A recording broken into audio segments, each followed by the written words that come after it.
One cannot live outside of relationship, and yet in all forms of it there is conflict.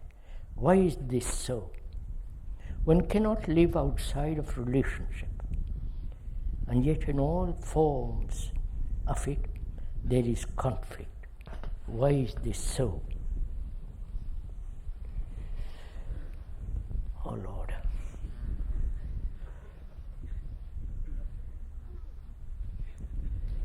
I'm not appealing to Lord, you understand? It's just a praise.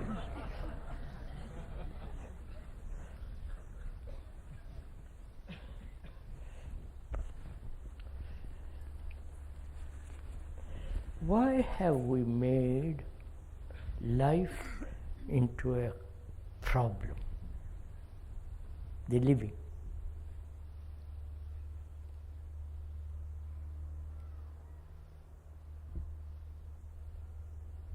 We are supposed to be highly sophisticated, have evolved through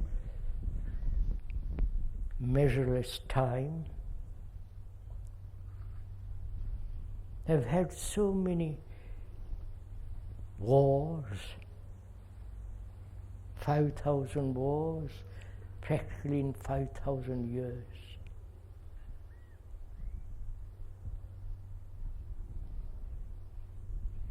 We are educated.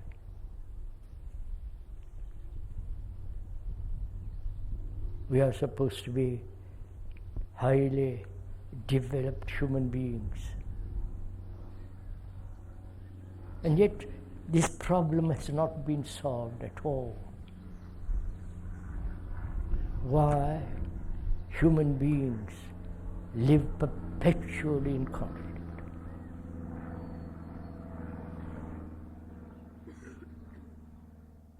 Not only in personal relationship, but conflict with the world, with nature, with animal. Everything has become a conflict, a problem. Why?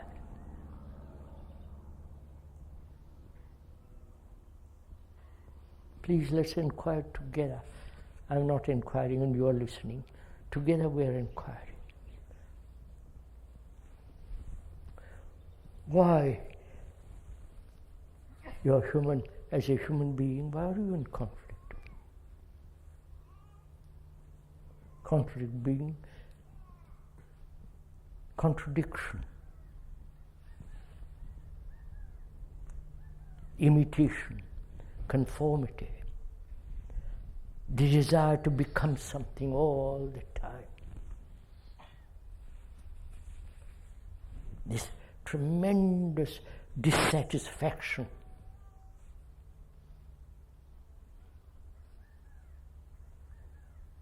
The more search for more, for the more and more and more. Why? Please inquire, sir. And so the monks all over the world have said, the world is a tragedy, is a mess, is a misery. We're going to withdraw from it and isolate ourselves in the worship of some image, some symbol, and so on. There too they have conflict. They deny sex, take vows of chastity, and burn for the rest of their life with a desire.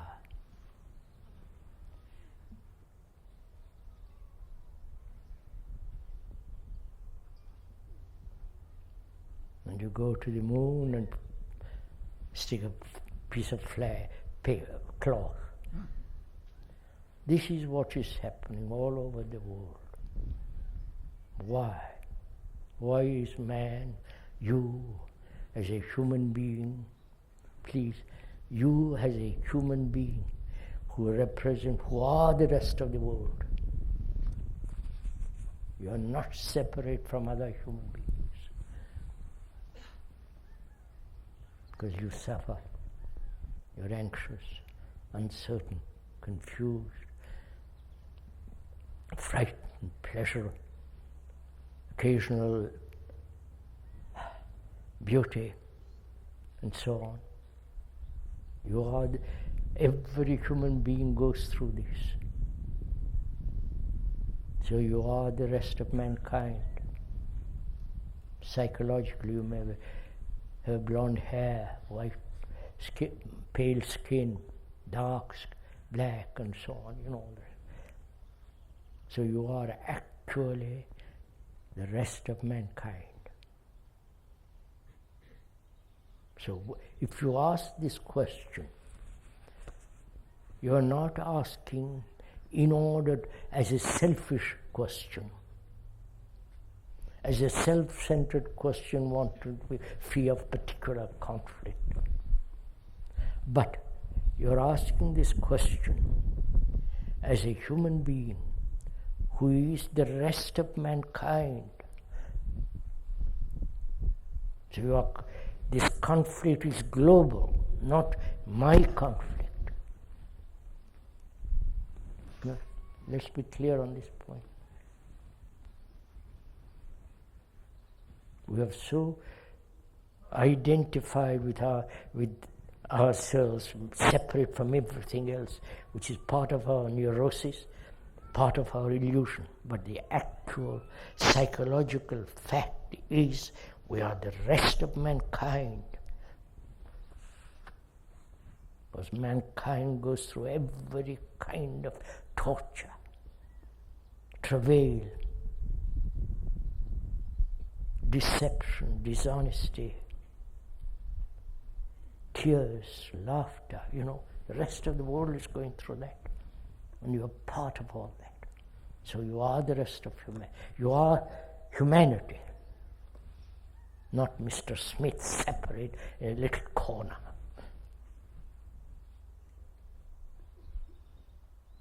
And when you're asking this question,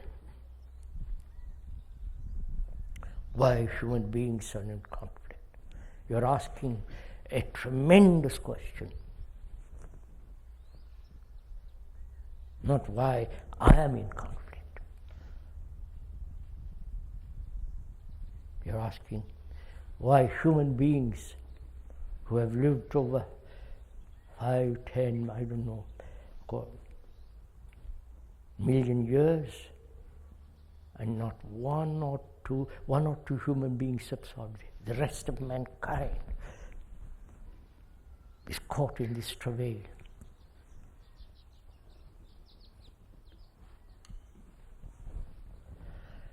And it's important to understand this. And asking also whether it's at all possible to be utterly, totally, absolutely free of conflict. Not occasionally,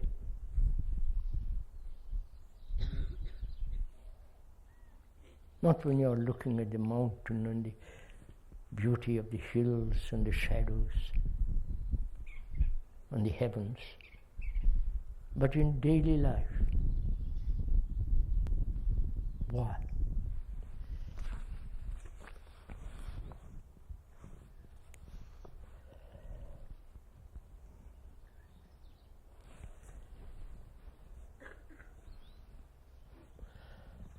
Where there is contradiction, there must be conflict. Where there is division, there must be conflict.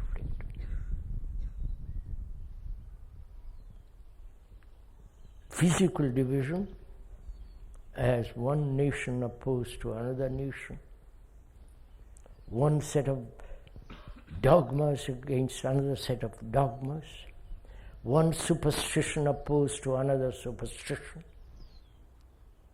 one conclusion opposed to another conclusion, one experience greater than the other experience. This constant division, contradiction, opposition must invariably create conflict. That's a law, not my law. It's the law.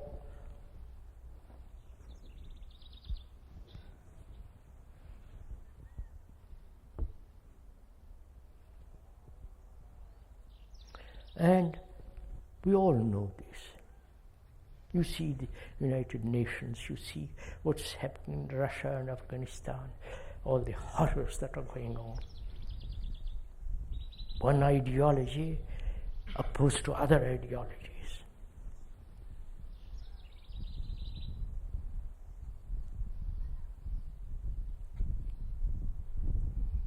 And we have never solved this problem.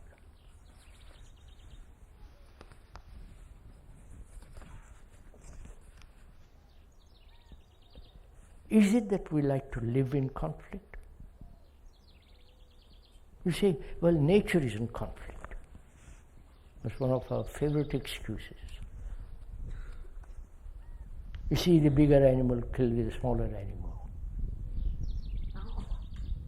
You see one plant searching light, and the bigger tree is shadowing it. There's constant struggle in nature, which the speaker questions. We call it conflict.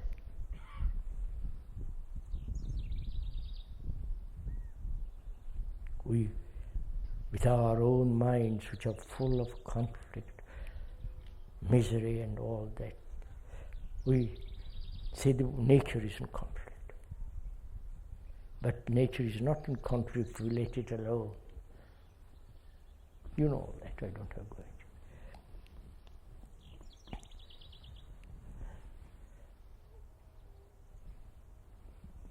I have to stop now, just a minute, because I changed the tape. We'll go on after. Right? Sorry to keep you waiting.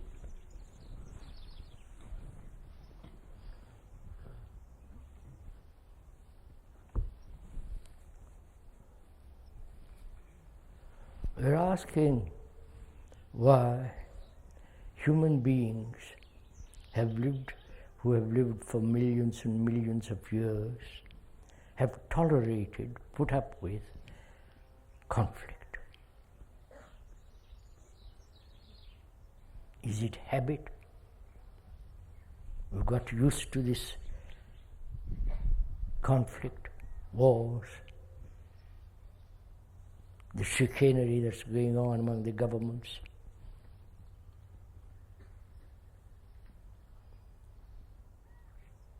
Is it that we are so dull that we never challenge ourselves?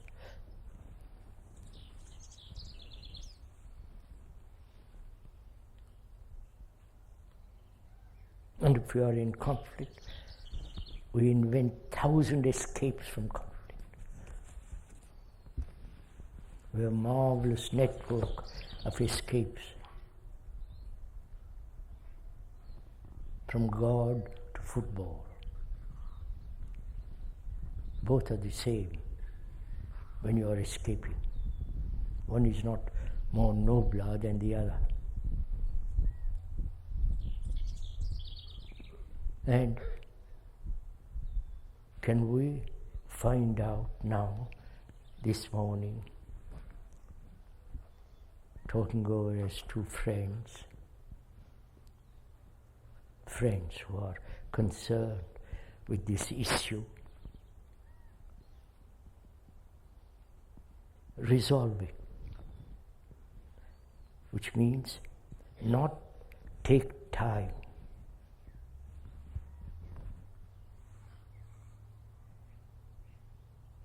See our conflict, that is, each one of us is so self-centered.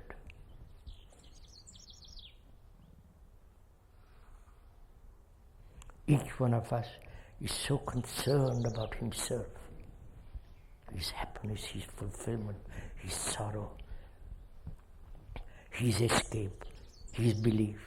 All this he's clinging to. That is, where there is attachment, there must be conflict.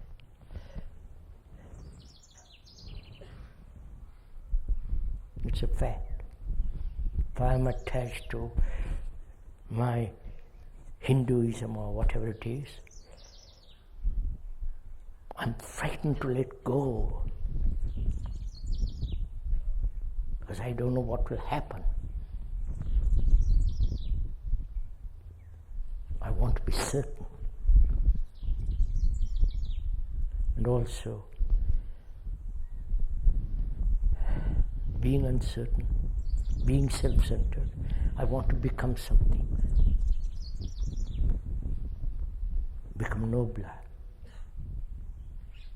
be successful in this world, more money, more pleasure, more insurance.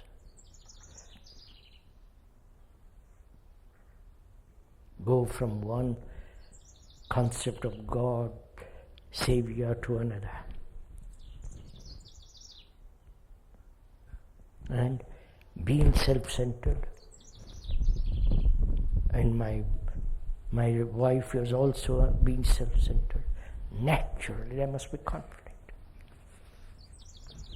This is inevitable, right? I am seeking my fulfillment through sex, through so many things, and she's also doing the same. So there are two separate entities, at least they think they are separate,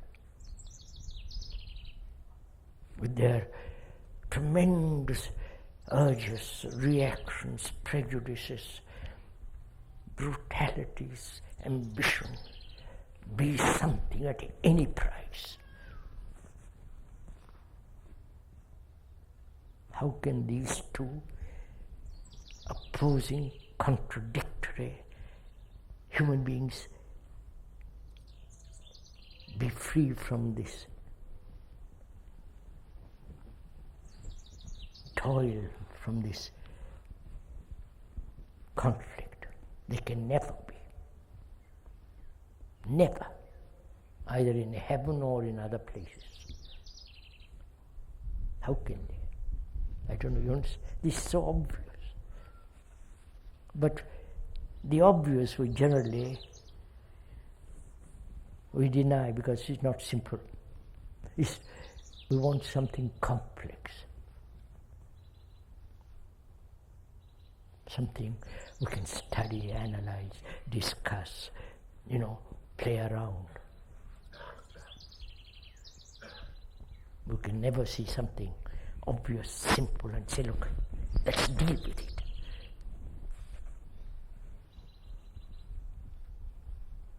Let's find out if one can be really, deeply not self-centered. All our education, all our religious aspirations and all that encourages this self-centeredness. You're going to be saved.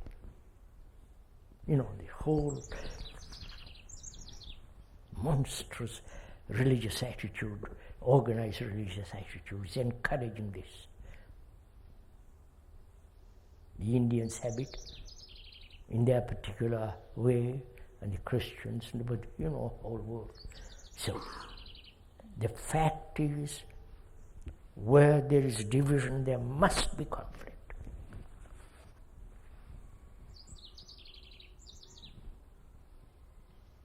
If one sees the truth of it, the actuality of it,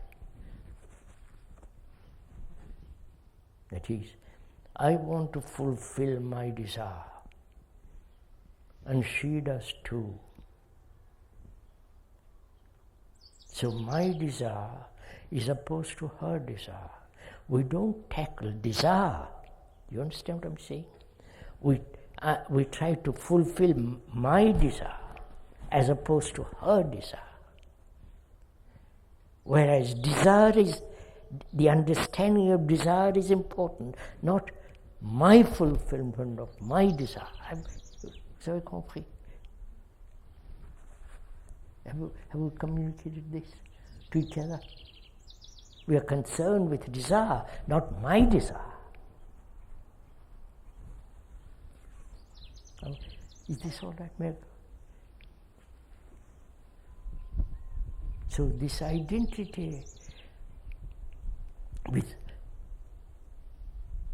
my particular experience, my particular desire, my particular fear of my particular death.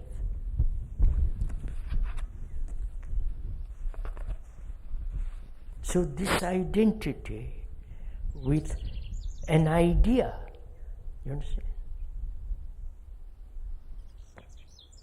Or identity with some actual fact, like I have pain. I have a toothache. All right, I have a toothache. Get on with it. But not the everlasting concern about oneself. Now, you see the truth of this, that where there is separation, there must be conflict. Arab and Jew, what's happening? The earth is ours to live on, to live upon, to share. It's our earth, not the Arab world, and God's sake. And apparently we don't see that. So, can we perceive the truth of it? Truth, the actual fact, not the theory that separations will bring conflict, but the actual feeling, the truth of it. Can you feel it, see it? Not the intellectual concept of it, of seeing, the intellectual comprehension of that division must inevitably create conflict, but the actual fact of it.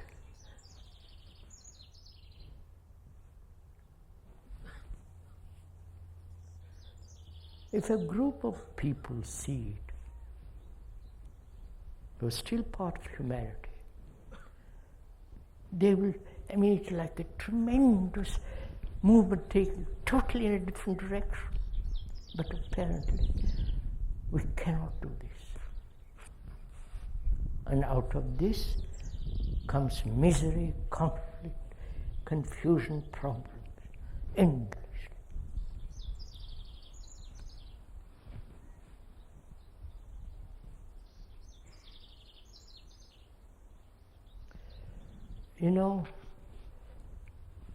The speaker has been saying for the last 60 years that truth is a pathless land, which is a fact. There is no path to it, no savior to it, no leader, no system, nothing but the understanding of the fact that truth has no path. To see that,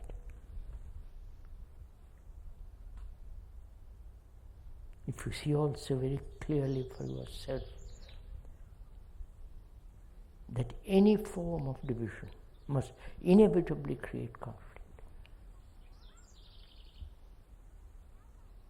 From this question arises, we live in a society whose laws, governments, religions are all struggling against each other. in the world.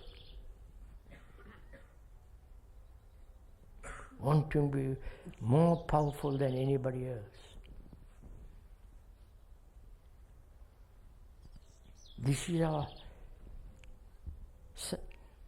cycle, this is our culture.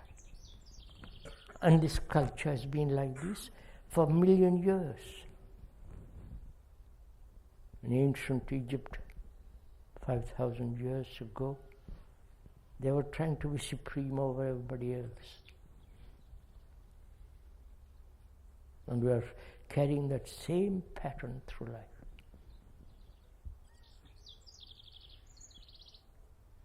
So, what shall we do? What will you, as a human being, who is actually the rest of mankind, what will you do? You hear something true, which is fact, physical fact, Arab and the Jew. You opposed to somebody else.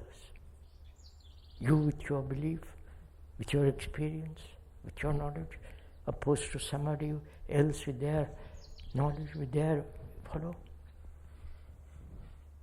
conflict. What will you do?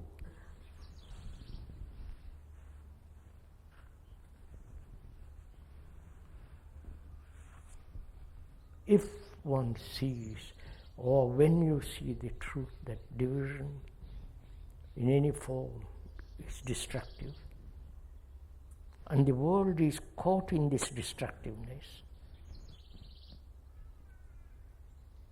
what's your relationship with the world? And somebody comes along, takes your property or this or that, and so creates conflict. What's your action? You understand all this? Huh? Are we together in this, understanding verbally even what we're talking about? So can you, when you leave this grove, be free of conflict? And it's only the person that is free from conflict can meet conflict. You understand?